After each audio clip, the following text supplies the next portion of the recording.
Hello viewers, আসসালামু আলাইকুম। আমি এই ভিডিওতে এখন আপনাদেরকে দেখাবো ইমু থেকে কিভাবে কন্ট্যাক্ট নাম্বার ডিলিট করতে হয়। আপনারা হয়তো বা অনেকেই জানেন না, এজন্য আমাদের এই ভিডিওটি নিয়ে আসা। প্রথমে আমাদেরকে ইমু অ্যাপ্লিকেশনটি ওপেন করে নিতে হবে।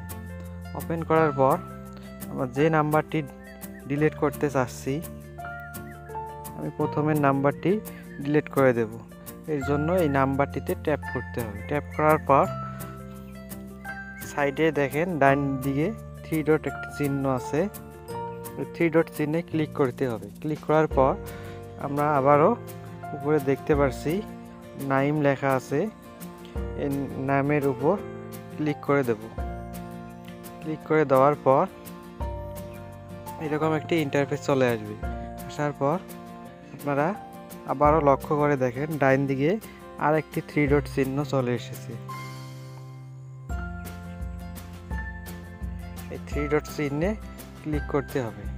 ক্লিক করলে এখন দেখেন নিচে একটি অপশন দেখেন ডিলিট কন্ট্যাক্ট। আপনারা এইটা ডিলিট কন্ট্যাক্টে ক্লিক করতে হবে। ক্লিক করলে একটি ইয়েস লেখা চলে এসেছে, you are sure want to delete this contact. আপনি যদি শিওর হন ডিলিট করতে চান তাহলে ইয়েস করবেন, যদি ডিলিট করতে না চান তাহলে নো করবেন। আমি এটা ডিলিট করে দেব। ডিলিট করার জন্য আমাদেরকে ইয়েসে ক্লিক করতে হবে। ইয়েসে ক্লিক করলে এখন দেখেন উপরে কিন্তু নাম্বারটি নেই, ডিলিট হয়ে গেছে অলরেডি। এভাবে আপনারা ইমু থেকে কন্ট্যাক্ট নাম্বার ডিলিট করতে পারেন। আমাদের ভিডিওটি যদি আপনাদের ভালো লেগে থাকে তাহলে চ্যানেলটি সাবস্ক্রাইব করে আমাদের পাশেই থাকবেন।